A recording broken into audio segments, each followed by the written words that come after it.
চিতাবদ্ধ সেই দিন হইতে হবে, ইমানি শক্তি হইতে হবে। আজকাল আমাদের সমাজে বহু বিবাহ বদনাম, এর পেছনে কয়েকটি কারণ আছে। তার একটা হচ্ছে যে অধিকাংশ বহু বিবাহকারীরা হচ্ছে ফাসিক, লম্পট, চরিত্রহীন। কোথাও প্রেমে পড়ে গেল, বিয়ে করে নিল, আগেরটাকে রেখেই দিল এরকম করে, আবার কিছুদিন আমোদ ফুর্তি করল, সেখান থেকে আবার ভেঙে গেল, ওদা হয়ে গেল। হ্যাঁ, চরিত্রহীন গুলো বিয়ে করছে, যার ফলে বদনাম হয়েছে, একটা কারণ। আর একটা কারণ হচ্ছে প্রচার মাধ্যমগুলি ইসলাম বিদ্বেষী।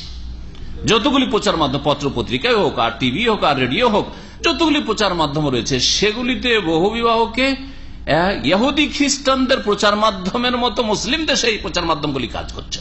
বিবাহ করে নিয়েছে, চরম অপরাধ করেছে। এটা মজার গল্প শোনেন, তুনিসের ঘটনা। তুনিসিয়া মুসলিম দেশ না মুসলিম দেশ? মুসলিম দেশ না? মুসলিম দেশে এক লোকের বিরুদ্ধে তার স্ত্রী কেস করেছে আদালতে, যে আমার স্বামী আমার বিনা অনুমতিতে দ্বিতীয় বিবাহ করেছে।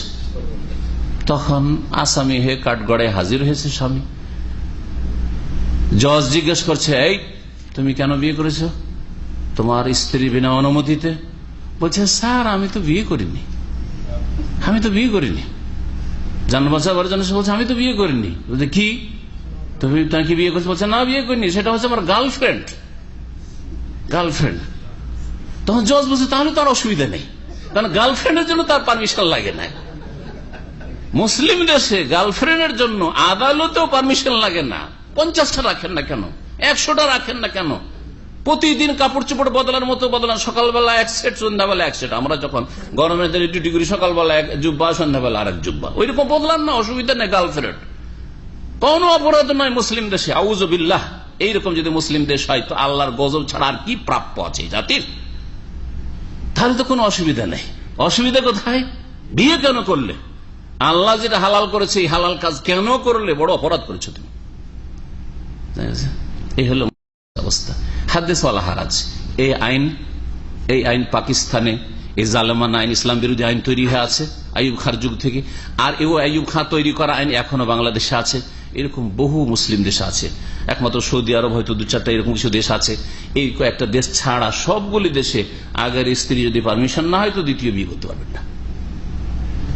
প্রচার মাধ্যমগুলি খারাপ একটা চিত্র তুলে ধরছে, এই বিয়ে করা, বহু বিবাহ চরম অপরাধ।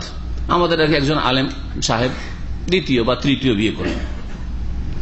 তখন এলাকার মুসলিমদের মন্তব্য শুনেন, আরে এই হুজুরকে বা এই আলেমকে তো খুব ভালো আলেম মনে করছিলাম, আর লোকটাকে তো খুব ভালো মানুষ মনে করতাম, তার কাছে আমরা দোয়া চাইতাম, আর কত পরেশগার মুত্তাকি মনে করতাম।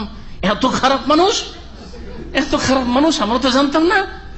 বিয়ে করেছে এই জন্য খারাপ মানুষ, অথচ গ্রামের লম্পট গুলো যখন তখন জেনা করছে, কেউ এই মন্তব্য করবে না এই ছেলে এত খারাপ, হ্যাঁ এই লোক এত খারাপ, এই সমাজপতি এত খারাপ, জেনা ব্যভিচার করে আর প্রেম করে।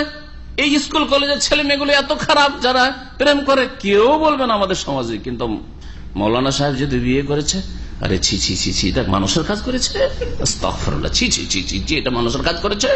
এগুলো হিন্দুদের কথা না, হিন্দুদের ভাষাগুলি মুসলিমরা বলে।